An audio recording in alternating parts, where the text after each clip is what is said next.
I'm Chris Nesi, host of Behind the Mic, Voices of the EPN, a part of the Education Podcast Network. Just like the show you're listening to now, shows on the network are individually owned, and opinions expressed may not reflect others. Find other interesting education podcasts at edupodcastnetwork.com.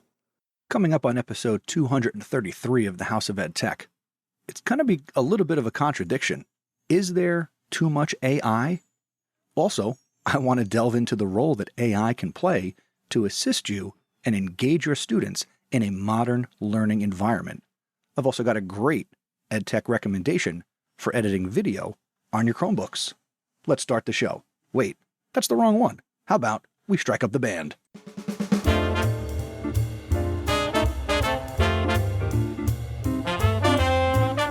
Welcome to the House of EdTech. My name is Chris Nesi.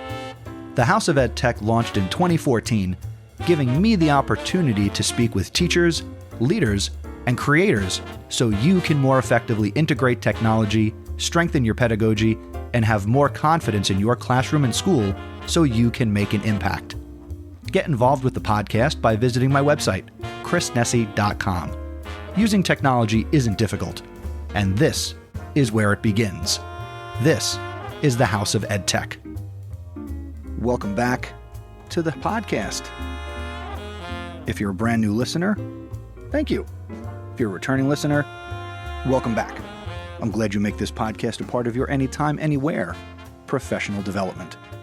And as I said in the teaser, this episode is a little bit of a contradiction because on the one hand, I want to talk about is there too much AI?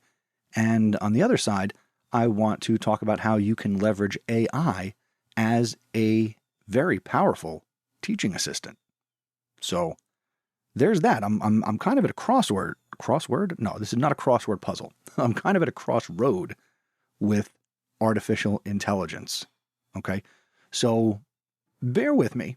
And as always, we will kind of figure this out together.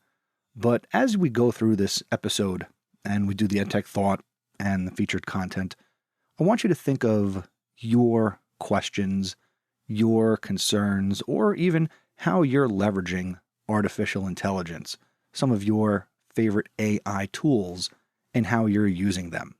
Okay? And when all is said and done, I would like to invite you to connect, whether it's on X at Mr. Nesi or Threads at House of EdTech, or, the easiest thing to do is go to chrisnesi.com, click on the contact, and reach out to me that way. And let's figure this all out together. Not just me, not just you. All right? So let's get into this episode's House of EdTech Thought.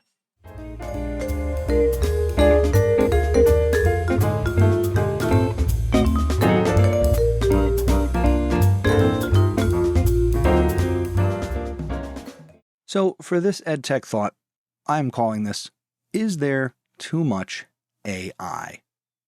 And that's the question I'm asking. Do we have too many tools available to us to do the things that we want to do as teachers? It seems that since the publicizing or the arrival on scene of ChatGPT, AI has exploded here in just under a year in education. Now, AI and algorithms and all of these things have been a part of education for quite some time. We can go all the way back to spell check or the use of Grammarly, right, to improve our writing, okay?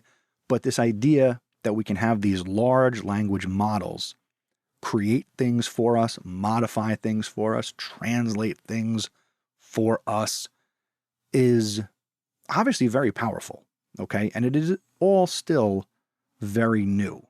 And I stress in all the conversations I have with people that this is the worst it's going to be. Everything we're doing, everything you're trying, that I'm trying, is only going to get better over time. And 3 years from now, 5 years from now, heck, it could be 2 months from now, we will look back and we will laugh at what we were only capable of doing. Now, will AI fully replace you or I as a classroom teacher? One day, let's be honest, probably, okay? Because students can already use some of these chat bots, these AI tools to have conversations, can, evaluate their assignments or give them practice problems, okay? So will we one day see human teachers replaced by AI? Probably. Is it going to be in our lifetime? Most likely not. So there's that, because there are people who feel that way. All right. Now, again, there's something unique that we all bring to the classroom. So how do we stay ahead of that or try and push that probable reality further into the future? Well, we've got to learn how to use it. And what I'm seeing in the realm of AI is, when I'm scrolling TikTok or Instagram, there are so many AI tools out there. Almost every other video is somebody saying, here's a great AI tool. Here's another AI tool. Hey, here's something I found. One, it must be nice to be able to sit around and just explore all the AI tools and, make TikToks. All right. I wish I could sit around all day and just create content. But, got to do the teaching thing, which obviously I enjoy. But there's a lot out there. And, to see people also say, hey, you need to move beyond ChatGPT and move beyond Bard and use these specialized tools. No, you don't. And we're so early that a lot of these basics are going to be missed, where we're generating prompts and figuring out how can we get AI to do the things that we want it to do in order to help us and truly assist us. So wherever you have entered the use of AI, either for creating or assisting yourself, whatever you're doing with it, it's okay to stick with one or two tools. I mean, obviously, as with everything with education technology, I think we need to be aware of what is out there, but do we need to be using everything? I don't think so. And a lot of the tools are copycat, let's say, where, they're doing all the same stuff. So get good with one, find one, pick one. Or if there's one that really can help you that is specialized, go for it. But don't put the pressure on yourself to have to be an AI expert who's using and is familiar with and can leverage every single tool that is out there, because you'll drive yourself crazy, and you don't want to drive yourself crazy. Now, obviously, how can I help you? I will talk about AI tools from time to time. If I find things that I think are valuable, I'm going to talk about them here for sure. But let's keep ourselves in check. Again, we don't need to cast a wide net and be aware of everything. And is there too much AI out there? I don't fully know, but there's a lot to choose from. So my advice is find something, learn how to use it, and then if it's not doing something that you need it to do, then by all means explore and find the right tool for the right job. And that's my EdTech thought.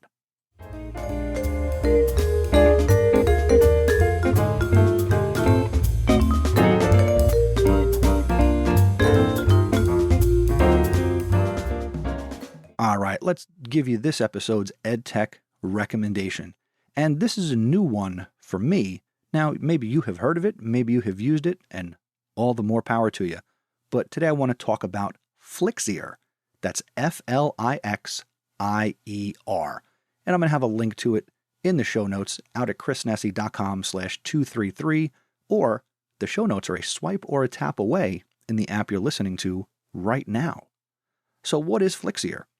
It is a web-based video editor that allows you to create and publish videos of different sizes. So portrait, landscape, square, do it for social media. It's a full-fledged web video editor, which means you can make amazing videos, or your students can make videos in just a few clicks on their Chromebooks. Now, you can also use it on a Mac or Windows device because it is web-based. But here's some cool stuff. You can, in just a few clicks, collaborate in real time.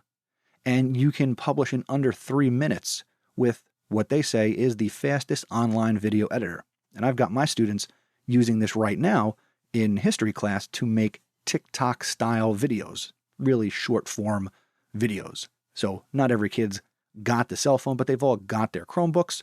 So it's real easy to import video clips and photos and upload music or use sound effects. And it's got some transcription features where it'll transcribe and put the captions on your video as if you're using TikTok or Instagram Reels or YouTube Shorts. So it's really cool. And you can create these videos right in your browser. Again, you can add videos, images, sounds, transitions. Again, the auto subtitles. You can also trim, crop, cut the videos, all in a couple of minutes without downloading or installing any software. So you can quickly create high quality content no matter your experience level. And I've got students creating their projects right now, 9th graders, zero video editing experience, and they are finding it really easy and really intuitive to use. And again, the other thing that I'm looking forward to exploring, at least in my classroom, you might find it valuable in yours, is you can sync projects in real time with others, and you can share files instantly. You can also ask for feedback on your video with the click of a button, and there is no rendering required. Now, if you're not familiar with video editing, rendering is where it kind of produces the video in its high quality, the output, the resolution you want it to be, and then you can share it. But now you can get feedback before it even goes through that process, and it is just like Google Docs. So you can share video and collaborate in real time on the timeline. Prior to this, I had not seen a tool that does this. Now, because Flixier is browser-based, you can access it on any computer from any location. Your projects are backed up in the cloud, so all you need to do is log in using your account, and you can work on your videos at home, at work, on the bus. They're available everywhere. And of course, because you can publish any video in 1 to 3 minutes, it is really good on some of the lower-end Chromebooks, and it'll work just as well on, let's say, a high-end MacBook. So go check out Flixier. You can use it with or without an account. The link that I'm going to include in the show notes is the You Don't Need an Account page that they have, where you can just get started and kind of try it out, which is great for students. What you might have to look into with your school or your district is being able to allow the single sign-on for Google to be used. So check it out without that, and then maybe bring it to your tech team and see if they can turn that on so students can use it even easier. Go check out Flixier, and that's my recommendation.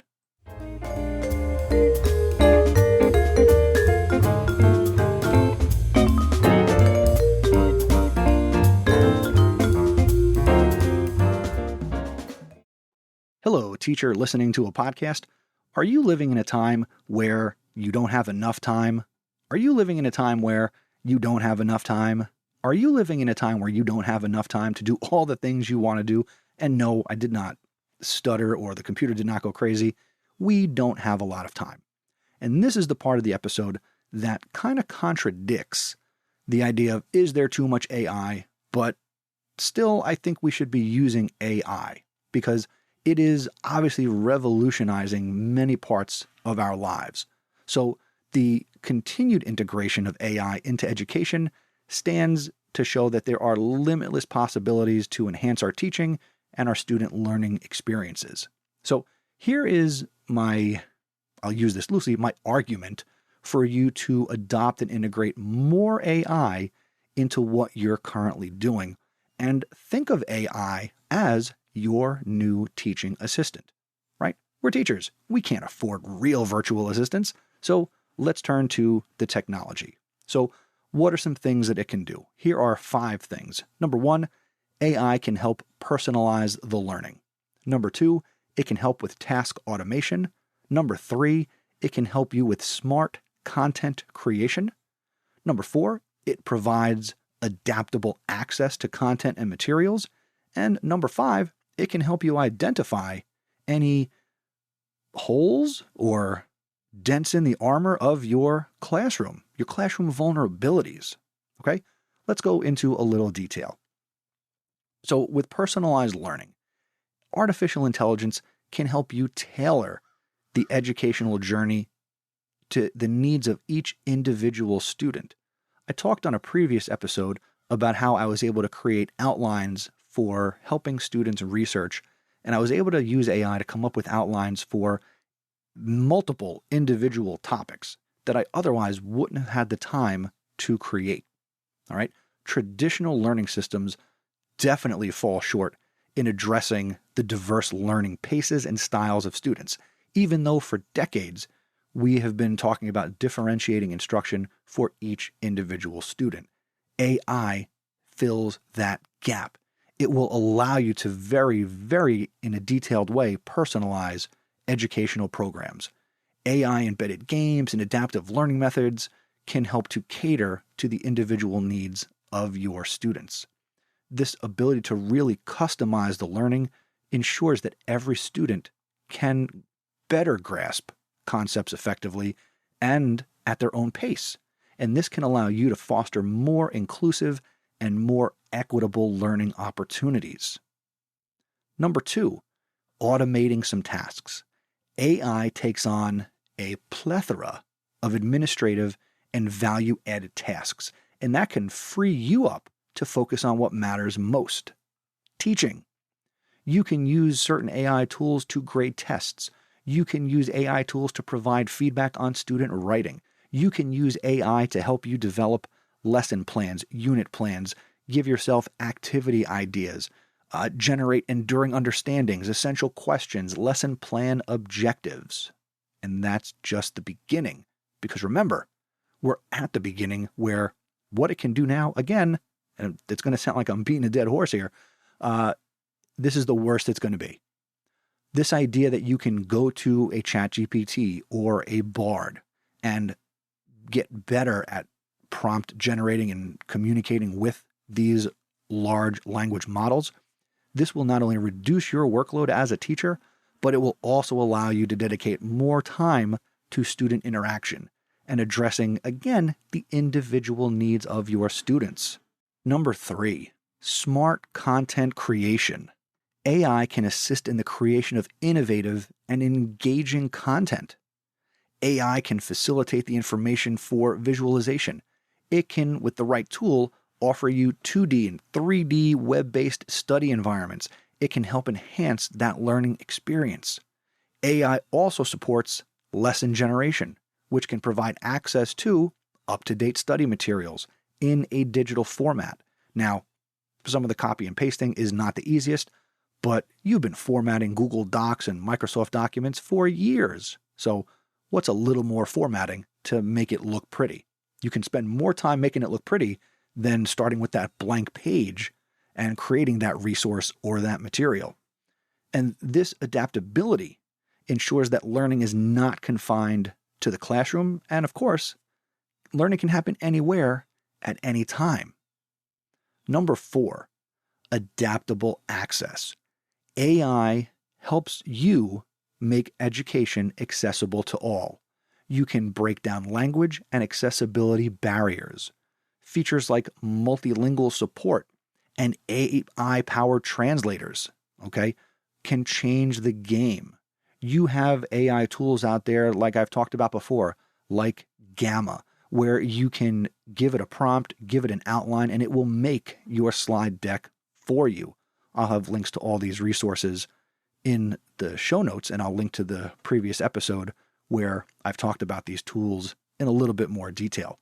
But the idea that you can really differentiate assignments, prompts, questions, assessments for individual students is, why wouldn't you? Okay, so if you're not using AI for anything, you'd really just need to give it a try. Okay, so let's start there, because education needs to be more inclusive, and AI puts us another step closer towards democratizing education and ensuring that learning is universal and accessible and not just a privilege. Number 5, those classroom vulnerabilities. AI can play a very important role in maintaining a positive impact on the environmental footprint and identifying areas of improvement in your classroom. Right now, you might only get observed 2 or 3 times in a school year, but maybe you have a lesson that you have created and you want to get some feedback on it. Your administrator doesn't always have the time, or your colleagues may not have the time to sit down and really give you feedback on a lesson. So You can throw things at AI and get feedback on it, just like you might encourage a student to do on a writing assignment. You can get feedback as well and help to shape and mold and improve your practice. It can analyze data to pinpoint things that you might want to be more curious about, and allowing for the implementation of targeted solutions to enhance the learning experience is obviously something we want to do. So the future is AI driven. This idea of infusing AI with education is not just a trend. It is a revolution. AI in education is predicted to cross the 20 billion with a B, by 2027. And the global e-learning market is expected to grow to $166 billion by 2024. So what is going to be happening here? Okay. These numbers simply exemplify the growing trust and the apparent investment in AI applications in the classroom, from virtual assistants to natural language processing. So it's not going anywhere, and there's a lot of money being put into this. All right, so what's the ultimate conclusion here? AI in education is going to transform the future of learning. It is going to make it more personalized, it's going to make it more accessible, and it's going to make it more inclusive. AI will empower you as an educator to focus on fostering relationships. Now, see, that's something AI can't do. AI is not going to build relationships with students or with users. It's going to help you address the individual needs of your students, while, again, as an assistant, it can automate some of these mundane tasks and will help you focus on enhancing how you deliver the content. The adaptability and inclusivity that AI brings to the table is unparalleled. It will help you break down barriers, and it will make education a universal right, as if it wasn't already. It's just going to make it better. The future of education is AI-driven. And embracing this technology is not just beneficial, it is essential for teaching and learning. What are some of the most useful and valuable ways that you have leveraged AI in your role in education? If you're a classroom teacher, I want to know what have you done with AI in your classroom? What are you looking to try? If you're an administrator or some sort of role with a district in general, how is AI helping you do what you do? How are you empowering the teachers in your district to leverage AI? Now, I've got a number of articles that I'm going to share that I have come across, and it's like 31 tools for this, 30 AI tools for that, the 10 best AI tools for education. All the links to these articles are in the show notes for this episode. Go to chrisnessy.com/233, or they will be a swipe or a tap away in the app you're listening to right now. But as I said at the top of this episode, let's connect. Talk to me, email me, send me the feedback, and maybe I'll bring you on. Come on, let's have a conversation, and maybe a panel. I don't know, it could be a big episode. I'd love to talk to as many people as possible to help flatten that learning curve and get as many people as possible to be more comfortable using AI to help them do what they do. Because, again, we're at the beginning. You gotta get in now.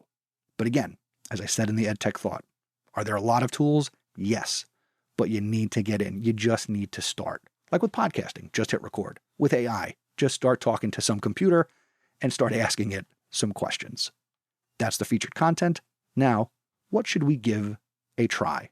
Is that even correct? I don't know. Let's talk about giving something a try.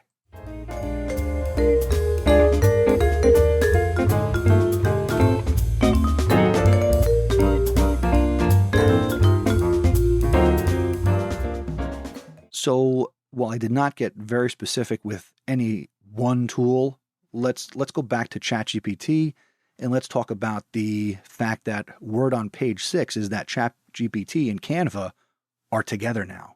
That's right. You can now connect Canva to ChatGPT. If you're a premium ChatGPT user, this is going to work wonders for you. This collaboration empowers you to seamlessly craft visually stunning educational content, or any type of content, from presentations and posters to social media posts and documents. Whether you're illustrating complex concepts, designing engaging lesson materials, or simply sharing classroom updates, this blending and combination of the Canva plugin for ChatGPT gives you the opportunity to give a prompt, and then ChatGPT will return examples to you that if you click the link, it'll open up the Canva document and you can customize it. So it's making Canva templates for you. It is amazing. So again, if you're a ChatGPT premium user, go get the Canva plugin and try it. Just give it a try. I can't describe it really because it's going to be unique to you. So just give that a try.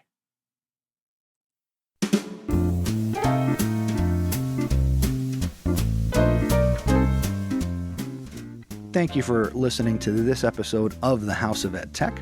If you haven't already, I invite you to subscribe or follow the podcast so you can continue to make it a part of your anytime, anywhere professional development. To get the most out of House of EdTech, be sure to check out the show notes for this episode. You'll find links to the resources and articles I mentioned by going to chrisnessy.com/233, or they are a swipe or a tap away in the app you're listening in right now. Also want to let you know that I genuinely enjoy hearing from you and I value your feedback and your perspectives. Whether you have thoughts or questions about this episode, another episode, or EdTech topics in general, don't hesitate to reach out.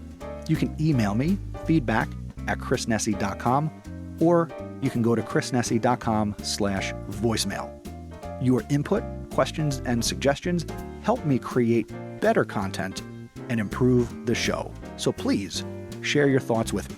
I am eager to connect with you.